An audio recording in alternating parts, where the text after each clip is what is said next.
I don't know.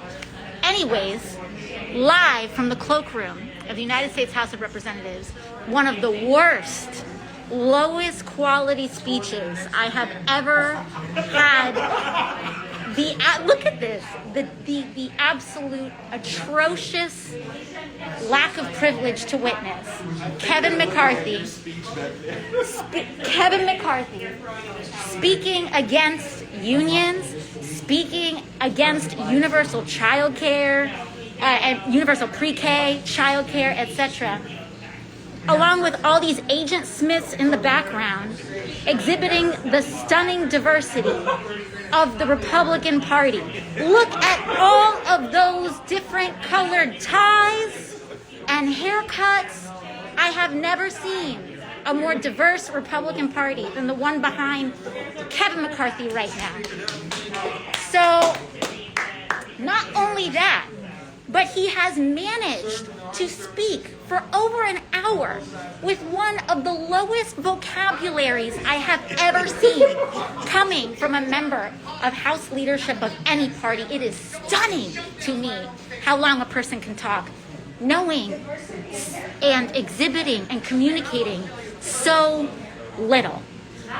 So I have a special guest with me tonight, Representative Jamie Raskin, the true scribe of the United States House of Representatives. Jamie, do you have anything to say? Alex, I think I'd rather be listening to Joe McCarthy than Kevin McCarthy at this point, because I like more lucid and articulate authoritarianism. This is what I was going to say. Because it's such an incoherent version, and what a magnificent tableau of American diversity is seated behind him. As you know, for more than an hour, it was all white guys, and then they switched in that far back right seat, Claudia Tenney, and apparently that's the minority seat, so they will be switching people, rotating in. That is the one token seat that they have, Alex. That is the token seat, apparently. It will be a woman for 20 minutes. The Republicans will have a woman, and then they will swap it out. Yeah.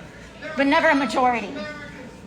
What's remarkable is the amount of venom and outrage he can summon up to attack universal pre-K for 3-year-olds and 4-year-olds in America. Or unions, truly shocking. So after people are just astonished by what's happening. Yeah. He would like to bring the filibuster to the House of Representatives, apparently. They're saying they're going to keep us up all night because they want us to pass Build Back Better in the middle of the night so they can say we somehow snuck it through. Yes, I think...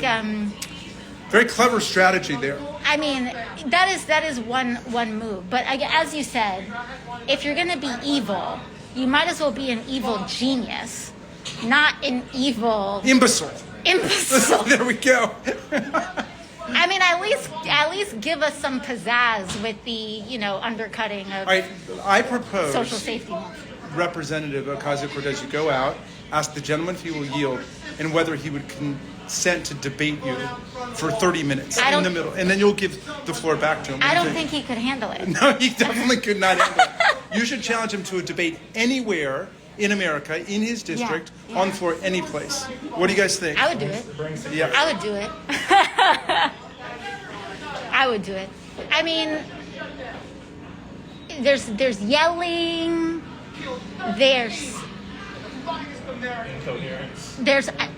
he said 13. I'm trying to figure out what he is saying, y'all. I would have preferred his speech in the original Russian if they sent it over him.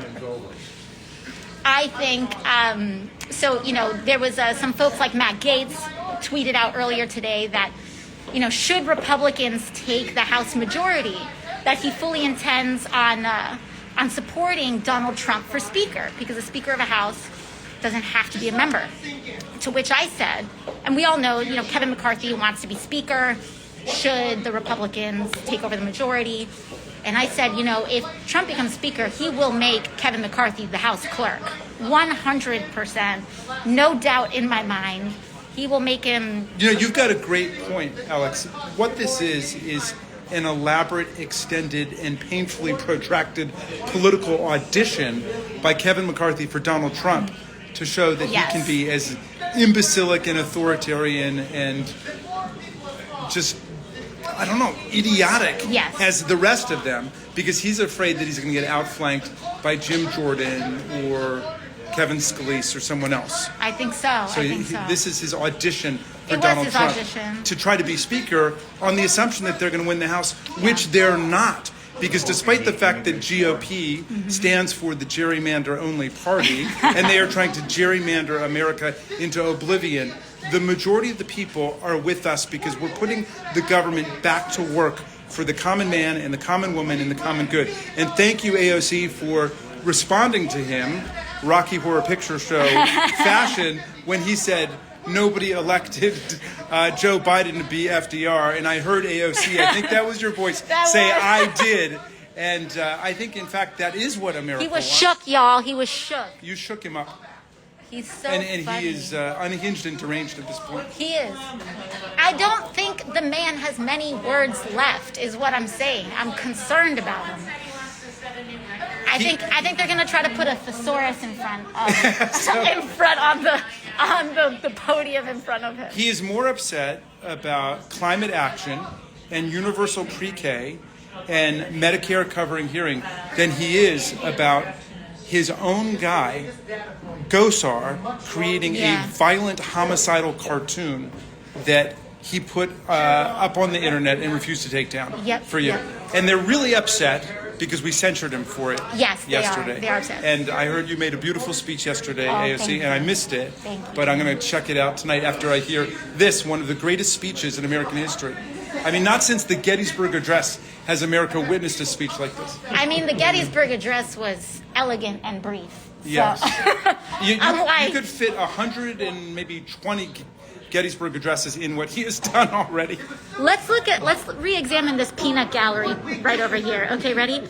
All right, this right here, Mike Pence's brother, also a member of Congress. I mean, you know, whatever. Okay.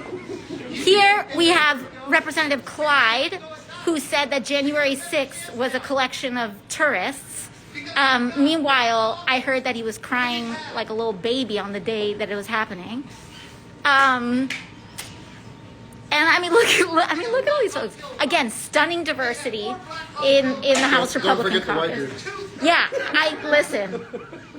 And then, of course, we have their leader. So, you know, I mean. Well, but how are you moved by the fact that Vice President Pence's brother is sitting next to a group of people who defend the insurrectionists who were chanting "Hang Mike Pence"? They Hang Mike really. Pence. I mean, you have Ted Cruz, that the president humiliates his family, and he goes to bat for him. And then you have this man, you're right, sitting next to people who were encouraging folks who literally wanted to harm his own family. I don't understand it. I don't understand it. But I mean, hey. Anywho, this man clearly will not stop talking, but has nothing to say. Nothing to say. Let's take a. I'm just want to look at this drama right over here. Mr. Speaker, that member on your side of the aisle sits on intel. They said I wasn't telling the truth. We were catching people on the terrorist watch list. Beep, beep, beep, beep, beep, beep, beep, beep, beep, beep, beep. Anyways, thought y'all. Is that what he said? Okay. Anyways. There are only two more words I want to hear from this guy. In conclusion. Yes. My goodness. Anyways, see y'all. We will see what this man does, what tangents he goes on. But I just figured if I have to go through this pain, I'm going to make you all go through some of this pain too. We're going to vote on the Build Back Better Act. When? We'll see when this man's ego will allow him to, I don't know, maybe when he needs to go to the bathroom or something. I'm not sure. But we'll see ya.